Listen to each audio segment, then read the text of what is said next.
नमस्कार, मैं हूं आपके साथ सूरज भारद्वाज। आज के एक्सप्लेनर में हम बात करेंगे उस सवाल की जो इस वक्त पूरी दुनिया पूछ रही है। जब अमेरिका लड़ाई रोकना चाहता है, अगर ईरान बातचीत को तैयार है, तो फिर इजराइल पीछे हटने को तैयार क्यों नहीं है? इसका जवाब जानने के लिए यह समझना जरूरी है कि आखिर इजराइल के भीतर क्या राजनीति चल रही है। इस वक्त इजराइल में एक ऐसी लड़ाई चल रही है जिसमें मिसाइलें भी हैं और मतपेटियां भी हैं, बारूद भी है और बैलेट भी है। दुनिया समझ रही है कि इजराइल ईरान से लड़ रहा है, लेकिन इजराइल के भीतर एक और जंग छिड़ चुकी है। क्या मुद्दा सिर्फ राष्ट्रीय सुरक्षा का है या फिर मामला कुछ और है?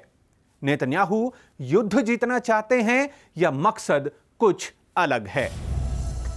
मरहूम शायर राहत इंदौरी का एक शेर है, सरहदों पर बहुत तनाव है क्या, कुछ पता तो करो चुनाव है क्या। शायद इस वक्त इजराइल की राजनीति को समझने की चाबी इसी शेर में छुपी हुई है। इजराइल में इस साल के अंत में चुनाव हैं और इजरायली प्रधानमंत्री आजकल हर मंच से राष्ट्रीयता की चाशनी में लिपटा हुआ एक ही बयान दे रहे हैं कि समझौते हों या ना हों, जब तक वो प्रधानमंत्री हैं, ईरान को न्यूक्लियर वेपन नहीं मिलेगा। I said, no matter what happens in the talks, with an agreement, without an agreement, I pledge to you that Iran, as long as I'm Prime Minister, will never have a nuclear weapon. Never. As long as I am the Prime Minister of Israel, I will not let that happen.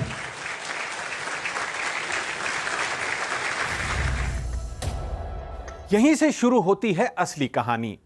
Israel में संसद का कार्यकाल 4 साल का होता है। जनता सीधे सांसद नहीं चुनती, बल्कि जनता पार्टियों को वोट देती है और अक्सर गठबंधन की सरकार बनती है। फिलहाल नेतन्याहू भी गठबंधन के सहारे सत्ता में हैं। नेतन्याहू इजरायली राजनीति के ऐसे खिलाड़ी माने जाते हैं जो बार बार संकटों से निकलकर सत्ता में लौट आते हैं। लेकिन इस बार उनके सामने सिर्फ ईरान नहीं, बल्कि एक और चुनौती खड़ी है। एक ऐसा आदमी जो कभी उनकी कैबिनेट का हिस्सा होता था। यह है गादी आइजनकॉट, पूर्व इजरायली सेना प्रमुख, युद्ध के हीरो और आज नेतन्याहू के सबसे खतरनाक राजनीतिक प्रतिद्वंदी हैं। विचारधारा में मेल ना होने की वजह से 2024 में उन्होंने नेतन्याहू की वॉर कैबिनेट छोड़ दी थी। आज चुनावी सर्वेक्षणों में प्रधानमंत्री पद के सबसे मजबूत दावेदार हैं। इनका कहना है कि नेतन्याहू की नीतियों ने इजराइल का बेड़ा गर्क कर दिया है। इनके मुताबिक सिर्फ नेतन्याहू ही देशभक्त नहीं हैं और नेतन्याहू की नेतृत्व क्षमता पर सवाल उठा रहे हैं।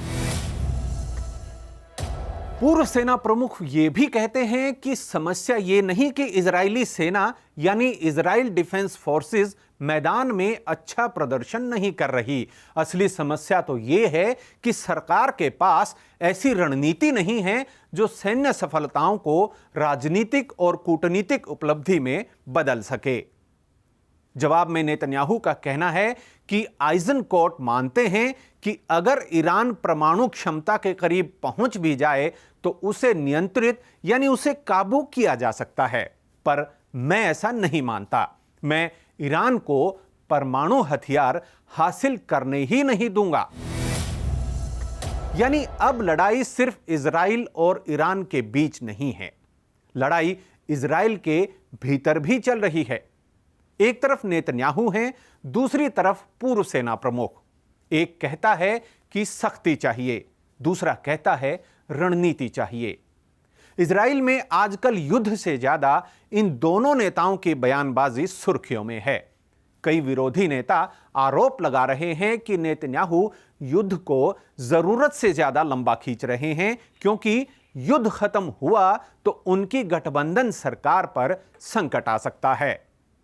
न्यूज एजेंसी रॉयटर्स ने हाल ही में लिखा कि इजराइल की राजनीति के सबसे बड़े सर्वाइवर नेतन्याहू को अब ईरान मुद्दे पर मतदाताओं के गुस्से का सामना करना पड़ सकता है। मामला यहीं खत्म नहीं होता। दूसरी तरफ डोनाल्ड ट्रंप हैं, जो लगातार संघर्ष खत्म करने का दबाव बना रहे हैं। अमेरिकी एजेंसियों ने ट्रंप को बताया कि आशंका है कि नेतन्याहू ईरान के साथ शांति समझौते को पटरी से उतार सकते हैं। वहीं इजराइल के भीतर नेतन्याहू पर आरोप है कि ये ट्रंप के इशारों पर चल रहे हैं। यही वजह है कि नेतन्याहू को बार बार सफाई देनी पड़ रही है कि ना तो ट्रंप उनके इशारों पर चलते हैं और ना ही वो ट्रंप के इशारों पर। In the United States, they say that President Trump does everything that I ask him to do. And in Israel, they say that I do everything he wants me to do. Well, neither is true. We're leaders of independent and proud countries.